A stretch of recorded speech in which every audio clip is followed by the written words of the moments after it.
arrondissement, et donc c'est tout à fait normal que je vienne régulièrement vous voir. Alors moi, je voudrais profiter de ma présence ici. D'abord, il est évident que je ne peux pas répondre à toutes les invitations de vœux de l'ensemble des maires qui ont la gentillesse de me convier. J'essaye de faire une représentation équilibrée sur le territoire, mais ce que je veux faire à chaque fois, et ça a été un petit peu le marronnier de mes vœux cette année, c'est de pouvoir remercier l'implication des élus dans notre pays, dans notre région, dans notre département et bien sûr dans votre commune. Les élus et notamment les maires. Pourquoi les maires? Parce que, je le rappelle également à chaque fois, les maires sont des représentants de l'État. Bien sûr, il y a un sous-préfet qui représente l'État et qui représente le préfet au niveau de l'arrondissement, mais chacun des maires a des fonctions de représentation de l'État, des fonctions parfois difficiles que je veux souligner ici, notamment une fonction qui a trait à la sécurité publique, puisque vous le savez, les maires sont officiers de police judiciaire, mais au-delà de cet aspect judiciaire, ils ont aussi une responsabilité en termes de police administrative. Et notamment, ce sont eux qui sont garants d'un certain nombre de sujets de sécurité, sécurité civile, l'ordre public, la tranquillité publique. Bien sûr, ils sont soutenus, accompagnés par les services de sécurité, premier rang desquels la gendarmerie, mais également le SDIS, sur les questions effectivement de sécurité civile. Mais cette fonction, voilà, je voulais quand même, je voulais la mettre en avant, en exergue, parce qu'elle est extrêmement importante, et on l'a vu, ça a été dit. On traverse malheureusement, vous le savez, depuis plusieurs années de nombreuses crises. Il y a eu bien sûr la crise de la Covid, et on a eu coutume de dire à ce moment-là, même si ça a duré assez longtemps, que le couple maire-préfet était la pierre angulaire effectivement de la gestion de cette crise, et ça souligne encore une fois le rôle important des maires sur cette gestion de crise.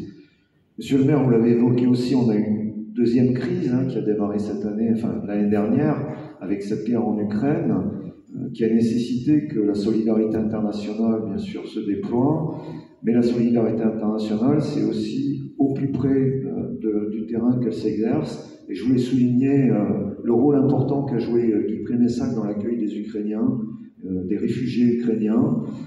Cette solidarité qui ici s'est exercée aussi à Pipriac, d'ailleurs, monsieur le maire de Pipriac, que je remercie au passage, et qui continue d'ailleurs, puisque, comme vous l'avez dit, monsieur le maire, les gîtes que vous avez mis à disposition pour héberger ces publics en difficulté continuent à fonctionner.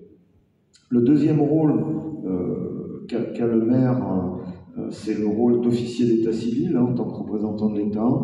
Là aussi, une fonction extrêmement importante depuis quelques mois, puisque vous le savez, on a tous et toutes des difficultés aujourd'hui à pouvoir refaire nos titres d'identité. C'est lié bien sûr à la sortie de la Covid, puisque un certain nombre de démarches ont été mises de côté par les Français, et notamment ces démarches-là, et à la sortie de la crise, fort logiquement, on a eu des flux de demandes extrêmement importants. Et là aussi, les maires jouent un rôle prépondérant, puisque ce sont eux qui reçoivent vos demandes de carte d'identité et de passeport. Et pour ça, ils animent ce qu'on appelle des dispositifs de recueil. Et grâce au travail que nous avons fait avec les élus d'Ille-et-Vilaine, on a aujourd'hui plus amplifié les réceptions de titres. Alors je ne dis pas qu'on est sorti d'affaires, mais enfin les délais ont diminué fortement. L'État a aussi pris sa part en mobilisant des vacataires sur ces centres de traitement et de fabrication, mais je veux souligner aussi le rôle qu'ont eu les maires sur ce sujet-là. Donc ça, c'était le premier sujet que je voulais aborder. Le deuxième sujet, bien sûr, c'est l'accompagnement de l'État aux communes. Et cet accompagnement, il s'exerce, vous l'avez dit, monsieur le maire, d'abord par des participations financières qu'apporte l'État, bien sûr, aux collectivités. Alors, je ne vais pas vous faire le catalogue de tous les financements qui ont été apportés à Guy Prémessac, mais je veux dire quand même qu'ils sont relativement nombreux et conséquents, ce qui est encore une fois logique compte tenu de la stratégie de la positionnement stratégique de votre commune. Mais je voulais peut-être plus m'attarder sur le rôle d'accompagnement qu'a l'État aussi au quotidien des communes. Particulièrement dans le cadre de ce qu'on appelle la contractualisation. La nouveauté aujourd'hui pour l'État, c'est de contractualiser avec les collectivités. Il le fait avec la région, il le fait avec le département, mais il le fait aussi avec les communes, dans le cadre de programmes que vous connaissez ou que vous commencez à connaître, qui ont été rappelés par Monsieur le maire, notamment le contrat de relance et de transition écologique, qui est plus au niveau de la communauté de communes, mais aussi des contractualisations beaucoup plus proches de vos communes, comme par exemple Petite Ville de demain, qui a été cité par Monsieur le maire.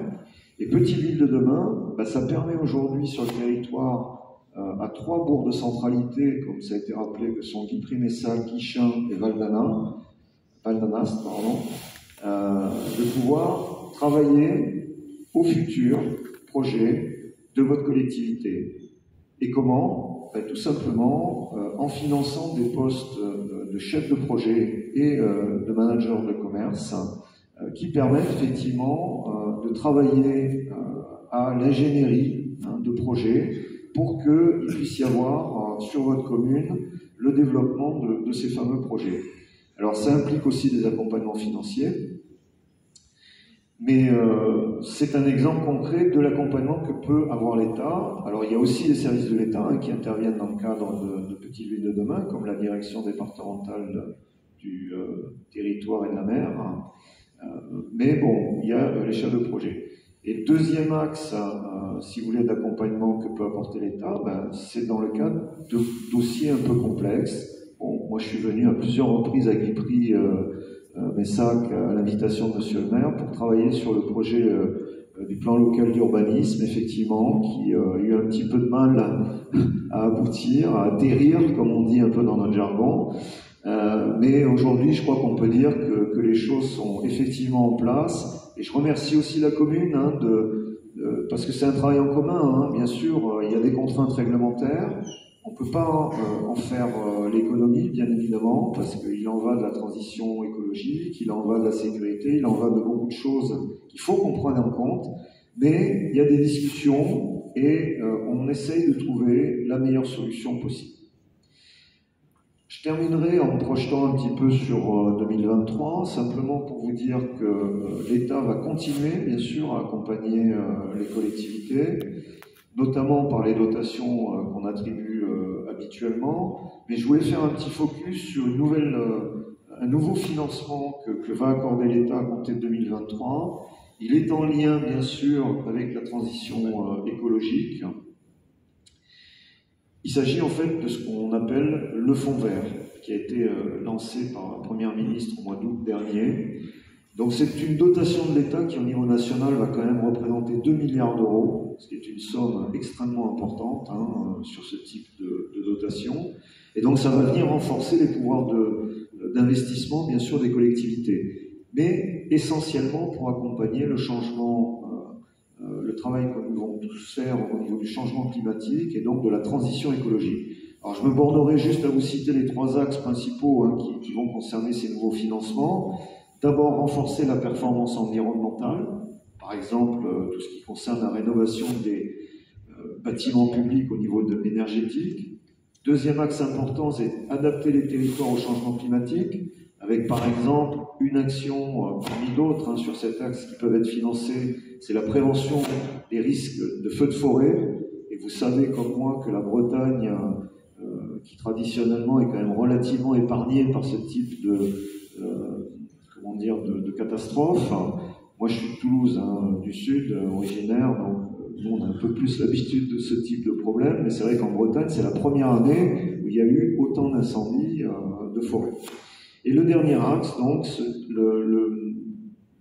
c'est d'améliorer le cadre de vie.